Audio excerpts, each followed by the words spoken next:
चुनावी साल में सियासी दल मुद्दों की तलाश में रहते हैं और हाल के दिनों में अपराध की बढ़ती वारदातों से विपक्ष को वो मुद्दा मिल गया है। पुलिस पर हमले और ताबड़तोड़ वारदातों को लेकर सियासत तेज है। हम आपको दिखाएंगे कहां कहां वारदातें हुई। बिहार में पिछले 1 महीने से अपराधी बेलगाम हैं। ताबड़तोड़ वारदातों से कानून व्यवस्था की स्थिति पर सवाल उठ रहे हैं। होली से पहले लगातार पुलिस टीम पर हमले हुए, जिसमें 2 एएसआई की मौत हुई। जहानाबाद, पालीगंज, मुजफ्फरपुर सहित कई जिलों में उपद्रवियों के हमले में पुलिसकर्मी घायल हुए। विधानमंडल के बजट सत्र में विपक्ष ने इससे बड़ा मुद्दा बनाया। सीएम नीतीश ने चीफ सेक्रेटरी और डीजीपी को तलब कर क्राइम कंट्रोल का निर्देश दिया, लेकिन इसका कोई असर होता नहीं दिख रहा।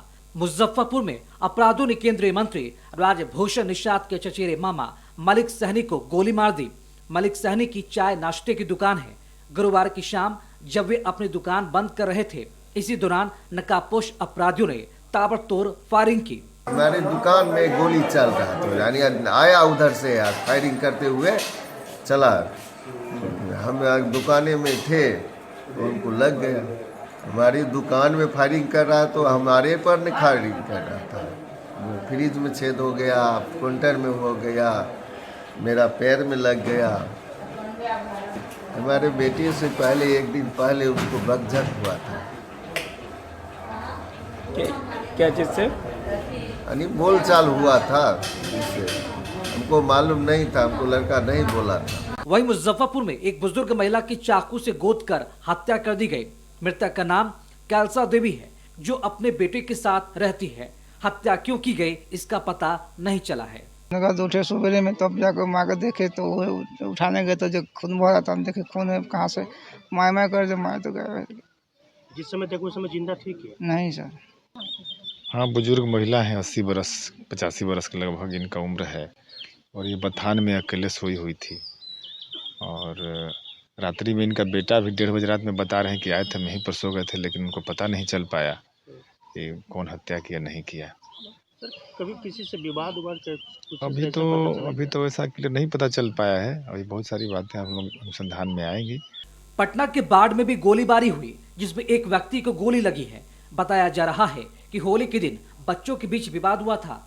बाद में दोनों पक्षों में समझौता हो गया था, लेकिन एक पक्ष के लोगों ने अचानक फायरिंग शुरू कर दी, जिसमें एक युवक कन्हैया को गोली लगी है। होली के दिन रात में कुछ लड़ाई झगड़ा बच्चा लोग आपस में किया, तो लड़ाई झगड़ा हुआ तो बात खत्म हो गया वहाँ पे। फिर नेक्स्ट डे क्या हुआ कि जिनसे जो वो घर वाला पार्टी जिससे लड़ाई किया, उनके पिताजी को घास काटने के लिए गए हुए थे, वहाँ पर घेर के मारा उड़ा है। वहाँ पर सूचना तो मुझे मिला कि लोग बोले कि फायरिंग हो रहा है। तो मैंने पहुँचे, वहाँ के बाद जाने के बाद मैं देखी इनको गोली ट्रक से उठा करके मैंने बाढ़ अनुमंडल अस्पताल में लिया के। कारण क्या था घटना का? कारण तो पारिवारिक, हमको तो कुछ पता तो नहीं था कि मगर इन लोग का क्या झगड़ा है, गांव का लोग का है। इधर पटना के पालीगंज में बालू उठाव को लेकर 2 गुटों में फायरिंग हुई, जिससे इलाके में दहशत फैल गई। गोली लगने से एक मुंशी घायल हुआ है, जिसकी हालत खतरे से बाहर है। माना जा रहा है कि वर्चस्व को लेकर फायरिंग की गई। लोग तो थोड़ा मोड़ा बासा बसे किए, वही पर गाड़ी गुप्तन हो गया तो वो लोग अपने में माने हसरत किए, ठीक है। हम कुछ भी नहीं बोले गए थे, हम आ रहे थे घर पे। इसको जो है गोली लगा हुआ है, मगर गोली अंदर पाया नहीं गया है। एक्सरे के लिए हमने बोला है, एक्सरे में देख के कंफर्म होगा कि गोली अंदर है या नहीं है। मगर फिलहाल प्राथमिक जांच में मालूम चला कि गोली अंदर नहीं है। हमने ड्रेसिंग कर दिया। इससे पहले गुरुवार को भी अपराधियों ने कई जगहों पर वारदातों को अंजाम दिया।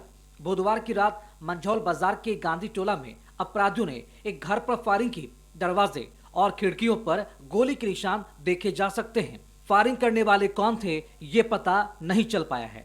जिस घर पर फायरिंग हुई वो सुंदर महतो का है, जो कोलकाता में रहकर कारोबार करते हैं। बताया जा रहा है कि सुंदर महतो के बेटे का कुछ युवकों से विवाद हुआ था। वो मेरे गेट मेरा बंद था ना, तो उसे हम लोग गेट लॉक, हम लोग टीवी देख रहे थे तो पटाखा फोड़ा ना। अभी जैसे ही फायरिंग किया तो हमको लगा पटाखा फोड़ रहा है। हम गेट, मेरी बेटी गेट खोली तो देखी फायरिंग हो रहा है, तो गेट लॉक करके हम लोग उधर चले गए। ऐसी फायरिंग कर रहे थे, गमछा से शकल ढके हुए थे। संख्या कितना थे वो भी नहीं देखे, 3 को ही देख पाए। तो वही ना बोलिए। लेकिन वहाँ से बोल रहे थे कि 4 गो थे। मर्डर और गोलीबारी के साथ लूट की कई वारदातें भी हुई। 18 मार्च को राजधानी पटना में दिन दहाड़े करीब 1 करोड़ रुपए लूट लिए। पौष इलाके कंकरबाग के अशोकनगर में जमीन की रजिस्ट्री कराने आए थे और इसी दौरान हथियारबंद अपराधियों ने रुपए लूट लिए। पुलिस ने एक आरोपी को हिरासत में लिया है, लेकिन मामले का खुलासा नहीं हो पाया है।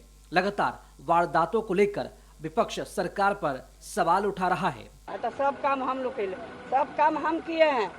कई गो जिला बनाए हैं, मुख्यमंत्री बताए, कई गो ब्लॉक बनाए, कई गो प्रखंड बनाए, कई गो फैक्ट्री लाए। रेल मंत्री थे, काहे न लाए फैक्ट्री? लालू प्रसाद 3 4 गो फैक्ट्री देने के काम किए। आज वही देश है, दुनिया में चका डबा जाता है। अशोक चौधरी पूरा तमतमा गए। अशोक चौधरी आप पे पूरा बोलने लगे कि छोड़िए ना, अशोक तो फालतू के हैं। अशोक चौधरी मैडम नित्यानंद राय के भांजे की हत्या हो गई है। चुप रहिए ना, हत्या हुआ आपस में सब दोनों भाई किया है हत्या, सब थोड़ी है। ईडी से जो पूछताछ हुई उसमें क्या हुआ? अब ईडी से जाकर पूछिए ना, क्या पूछा, क्या हम जवाब दिए। ईडी से नहीं पूछेगा। लॉ एंड ऑर्डर सुधारने के सीएम नीतीश के निर्देश के बाद एडीजी मुख्यालय ने बड़े बड़े दावे किए थे। नहीं चाहेंगे कि आज जो हो रहा है कि पुलिस कार्रवाई नहीं कर रही है, ये नहीं कि पुलिस बर्बरता की आरोप लगे। पुलिस के पास काफ़ी असले हैं। गोली की भी स्टॉक जितना पुलिस के बाद है जनता के पास नहीं है या असामाजिक तत्वों के पास नहीं है। परंतु ये बताने चाहेंगे कि जहाँ भी घटना घटी है, जहाँ भी हमारे पुलिसकर्मी पर अटैक हुई है, किसी को बख्शा नहीं जाएगा। लेकिन अपराधी जिस तरह से वारदातों को अंजाम दे रहे हैं, उससे लगता है कि अपराधियों में पुलिस का खौफ नहीं रहा। ब्यूरो रिपोर्ट, कशिश न्यूज।